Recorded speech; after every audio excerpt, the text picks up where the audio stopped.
Alrighty. Um, this is Chad Lang. I'm presenting the Verge Rainwater Harvest System for my property. This video is being done March 2023. As you can see, my avatar is the self-reliant seeker. Discover how to create systems and methods that lead to autonomy and self-reliance. You can see what I've done so far using, the backyard is a place to grow food, gardening using what you call permaculture principles. You can see certainly the plants that I'll look to bury here, soon, as soon as I don't get hit with the freeze or know that I'm not going to be hit with the freeze. You can see the raised bed that I built, about a couple years ago, the white, that certainly has tomatoes and potatoes and certainly red bell peppers and a number of things. This is my bean garden, of course, in the back is, certainly cucumbers. And there's, of course, vertical structures that I have, in the back, if you're looking at the first picture. I have two solar systems, actually, one that I built in 2017 and one that I built, I guess, 2 years ago. And of course, what I did is I built the solar system as having what you call 160% offset.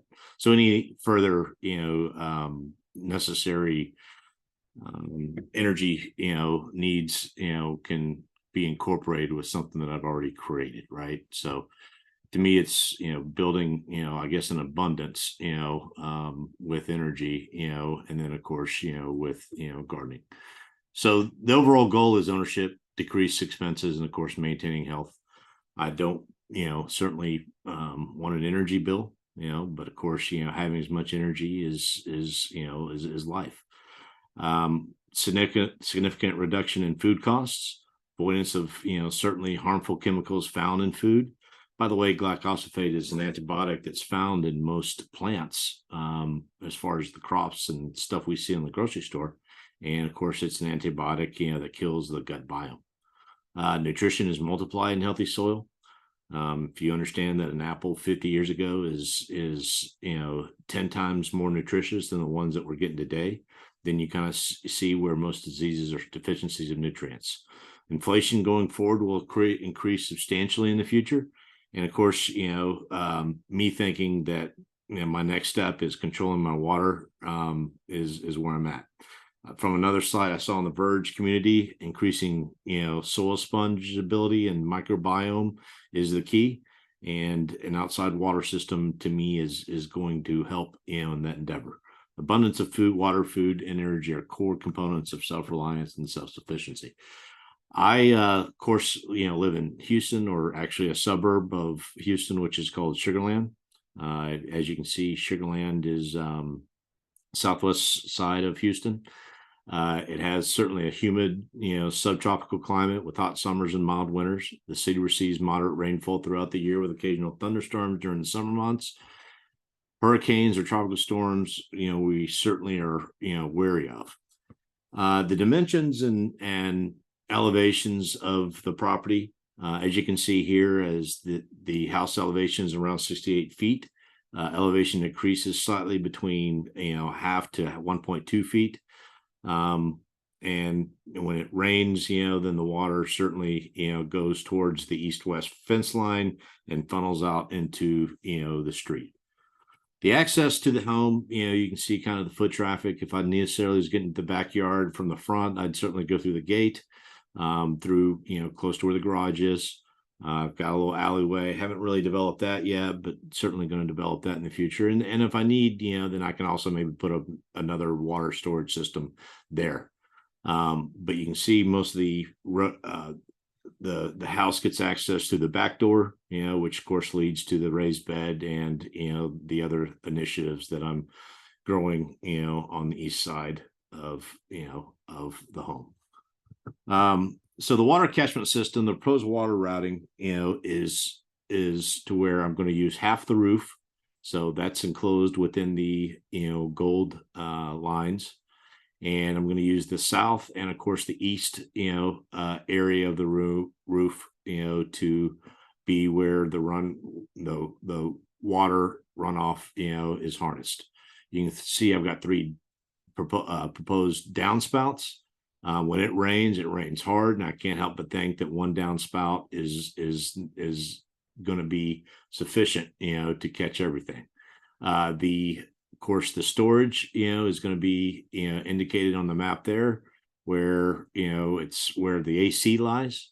And for purposes of the rainwater system, I'm considering using a 1,000-gallon tank. So the south side, if you can see, that's 10 feet. And if you kind of see where I measured here, as far as the big picture, you see that it's 8 feet, from bottom to the top of where the roof is. You can see there are no gutters. And of course, what I'm going to do is probably build a gutter system, that certainly is somewhat filtrated from, the leaves. So the structures, again, the roof materials, it's asphalt shingle, the roof pitch, and the roof plane, on the south side, the 1A2 azimuth, is around 33 degrees. The roof plane, on the east side is, of course, a 92 azimuth, which is a 912 pitch. If you guys don't understand, I'm also a roofer, so that's where I'm kind of using, this terminology. Rain gutters on the 10-foot and 8-foot will need to be built. I've got a 1,000-gallon tank. I'm thinking it'll be green. Sun exposure for that area is up to 6 hours. And so considering that also an outside pump and pump cover will be needed because of the, hot climate, but at the same time, I'm really thinking, something will go on with an internal pump, and I'd have to certainly do things to, replace it. So I'm thinking outside use, and if there's some internal use, then I'll think about that. But it's really just kind of getting this thing, to certainly be able to, water how I want to water the backyard with, the growth and what I'm building in the back. The three big expenditures, of course, I'm using the polyurethane green tank. You see a 72-inch radius, or at least width, and of course a 62-inch height. The gutters I'm using are the Leaf Tech 6x200 guard leaf protection, and of course the rain flow automatic pump is what I'll be using. And those, I think, are the three big expenditures. But based on today's, I guess, video that was put out, then I'm probably having to add more than what I think. So the essential rainwater tool data I got, this is, of course, over 30 years, between 1980 to 2010. We average around 53 inches. So, the demand of indoor and outdoor usage based on the audit, I, have been using 33,000 gallons. So if anything, I'm subtracting from the existing demand and creating, a catchment that is going to be able to, get, around 35,000 gallons per year. And of course, that calculation you see to the right, 1,484 square feet times 53 inches equals 50,000 times the 0.9 as far as, diminishment of the asphalt, convert 63,000, inches to the, conversion to gallons by multiply 0.56. And that's where I get the 35,465.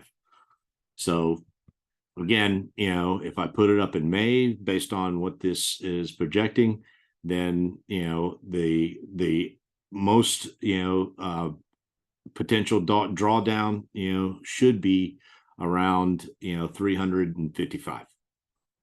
Cost of materials, I'm thinking, I'm close, but again, there's probably some other things that I haven't put in.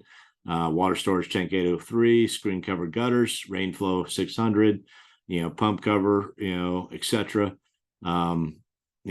I think I have control over labor. I can certainly get the cement pad, since I can get that at cost, and so total projected costs, around 3,400. So appreciate you guys watching this video. If there's any input that's needed, I'm sure you guys will add on to what I've started. And I again appreciate your time, and thanks for certainly